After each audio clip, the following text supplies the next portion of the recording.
Salut tout simplement Transit du cinéma. Oh je sais pas, attendez, 2 secondes.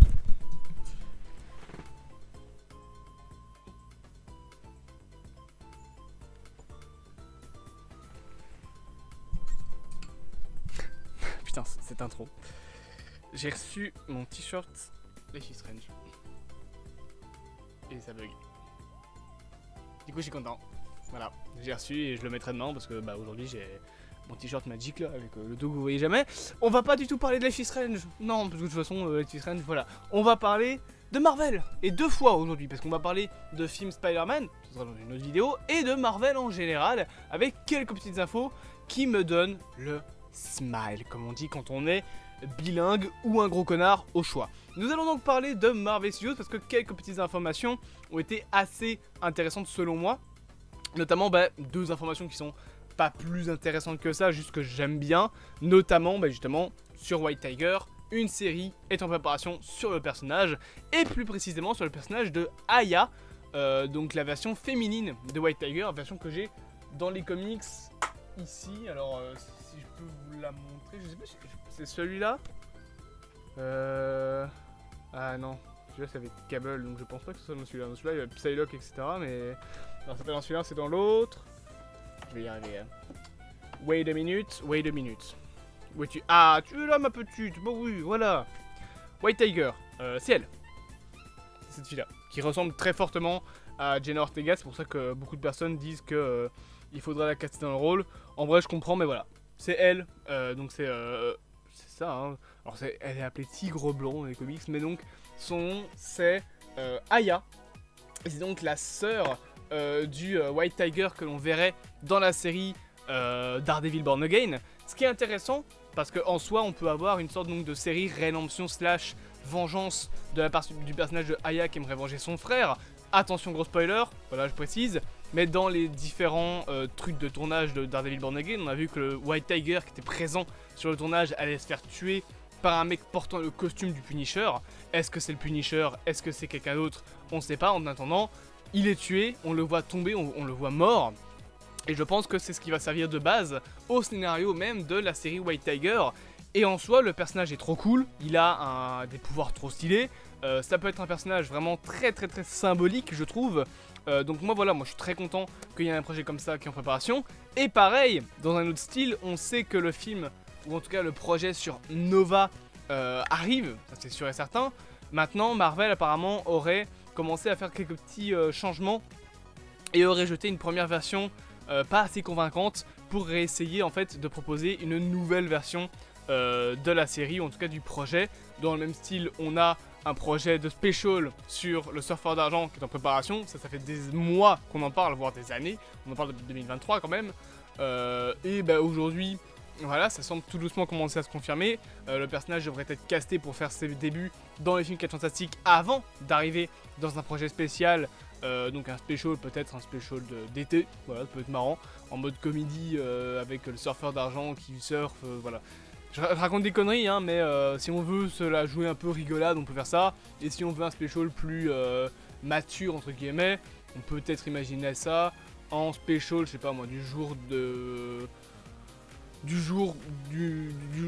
la journée nationale américaine. J'en sais rien en fait, je sais même pas quand est-ce que ça pourrait sortir. Mais pour moi les specials c'est vraiment des petits projets qui sortiraient à des périodes bien précises de l'année. Donc un special sur le surfeur d'argent, peut-être un projet spotlight à la limite, un petit téléfilm.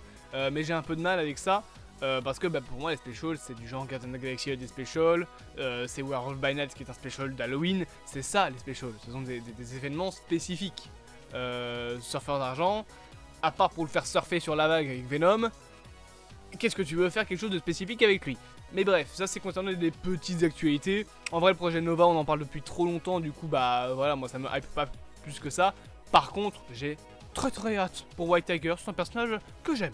Voilà, je l'aime beaucoup, je l'ai adoré dans Ultimate Spider-Man, enfin je pense que c'est ça le nom de la série. C'est Spider-Man et ses amis, moi je l'appelais comme ça, mais je sais que Spider-Man et ses amis c'est Spidey and his friends, c'est pas la même série. Mais il y a une série Spider-Man, je pense que c'est Ultimate Spider-Man, où il y avait White Tiger, et mon dieu, maman, qu'elle était incroyable dans la série, je la trouvais trop bien. Maintenant revenons à des actualités bien plus intéressantes. Vous le savez, Marvel sont un petit peu dans une impasse. Enfin, pas dans une impasse, mais dans une phase de transition. Voilà, la saga du multivers va être un petit peu bordélique car c'est une phase de transition. On le sait. Cependant, il y a quelques petites actualités, quelques petites news qui sont tombées récemment qui, moi, me font énormément plaisir. Des news qui, en fait, nous confirment que Marvel commencerait un petit peu, hein, à vouloir se bouger légèrement le cul. Déjà, l'info principale concernant tout ça, c'est qu'apparemment, selon plusieurs rumeurs, Marvel, enfin c'est Daniel RPK qui l'a annoncé, Marvel va désormais avoir un centre même des auteurs, en fait, une salle des auteurs, contenant plusieurs auteurs de comics, spécialistes de comics, et même des acteurs qui s'y connaissent très bien. Parmi cette salle des auteurs, on devrait donc retrouver, je suppose, des auteurs de comics, en tout cas des auteurs qui ont fait de bons comics Marvel, et qui donc connaissent les comics, mais on retrouvera également Ryan Reynolds, et c'est très bien, parce que Ryan Reynolds, il a compris quoi, lui? Il a compris l'essence même du personnage de Deadpool et des personnages R-rated du côté de Marvel. Ça promet énormément. Et on y retrouverait également Iman Vellani. Alors Iman Vellani, vous ne la connaissez peut-être pas, si vous ne la connaissez pas en termes de nom d'acteur, mais je me permets de reprendre les 2-3 comics que j'ai présents. Iman Vellani joue un petit personnage, pas grand chose, du nom de Miss Marvel. Et Iman Vellani est très fan de comics, très fan. C'est une des personnes qui a travaillé dans le MCU, des plus fans en termes de comics. Et je trouve que c'est très cool que Marvel fasse ça. C'est Daniel RPK, donc c'est quasi sûr et certain que c'est ce qui se passe. Concrètement, que Marvel fasse ça, ça permettra d'avoir réellement des gens passionnés des comics. Je veux dire, Ryan Reynolds, il a compris le personnage de Deadpool. Il a compris même le concept des personnages R-rated. Et ça promet pour l'avenir du MCU si le gars est impliqué dans tout le MCU. Là, faut se dire que ça, si je suis bien la rumeur, comment ça avait été dit, etc. Je vais peut-être essayer de retrouver la news qu'on parlait, mais à mon avis, ouais, non, jamais de la vie je la retrouverai. Mais en attendant, je sais que ce qui était expliqué dans le truc, c'est que, en gros, Marvel veulent avoir des auteurs, des spécialistes de comics pour pouvoir préparer les 10 prochaines années du MCU. Mais c'est une super bonne idée. C'est une putain de bonne idée en fait, parce que des spécialistes, des gens fans comme Iman Vellani, il faut vous dire que de nos jours, elle écrit les nouveaux comics Miss Marvel. Et j'en ai lu un en scan, je crois, c'est pas bien, c'est illégal, faites pas ça, mais moi j'ai pas l'argent pour acheter des comics. Et je vous le dis, YouTube ça paye pas assez, donnez des dons. Comme ça j'achèterai des comics avec. Mais en soi, j'ai lu quelques comics que Iman Vellani avait fait, je vous partagerai pas les liens, voilà, j'ai pas partagé des choses illégales. Ils étaient super cool, ils étaient vraiment cool, ils étaient incroyables je trouve, ils avaient une bonne ambiance, le personnage de Miss Marvel était très cool, concrètement, Iman Vellani a compris, en plus d'avoir compris son personnage, je trouve que dans ses comics, elle comprend plutôt bien les X-Men, le concept des X-Men, le concept d'être différent, etc. Et le fait que Miss Marvel devienne une X-Men dans le MCU, en soi c'est une bonne idée. Un personnage qui est déjà d'une ethnie minoritaire, donc qui a déjà un certain détachement par rapport au reste de la population, qui en plus est un mutant.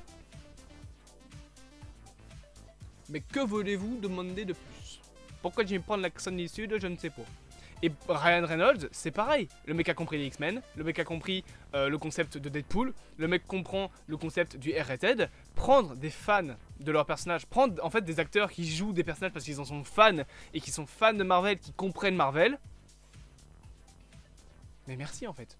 Alors, c'est quelque chose qui existe depuis longtemps. Hein. Marvel fait ça depuis Iron Man 1, faut le savoir. Mais depuis la saga du multivers, entre les personnes qui sont allées à la retraite, ceux qui sont partis, etc., cette fameuse chambre des auteurs était de moins en moins présente. Il y avait de moins en moins de personnes. Et là, Marvel veut reconstruire en fait cette chambre des auteurs avec des acteurs qui comprennent leurs personnages, des auteurs de comics, des spécialistes du comics. Qu'est-ce que vous voulez qu'on demande de plus en fait? C'est concrètement ce qu'a fait James Gunn il y a quelques mois avec DC. en annonçant que Tom King, qui avait, il me semble, fait des comics Green Lantern, si je me souviens bien, fait partie de ceux qui travailleront sur les futurs comics d'ici, en annonçant qu'il allait prendre des auteurs de comics autour de lui pour comprendre l'univers. Si Marvel fait ça, mais putain, les prochains scénarios vont être incroyables. Parce que oui, c'est pas juste, on parle pas juste d'être intégré au MCU en mode « Oh, vous allez donner quelques idées », on parle d'aider scénaristiquement les projets du MCU. La chambre des auteurs va aider à faire un scénario cohérent, qui se construit bien avec le reste du multivers, enfin, du MCU, c'est parfait. C'est incroyable. Merci Marvel. Merci. Voilà, personnellement, ma hype pour Marvel is back, en fait.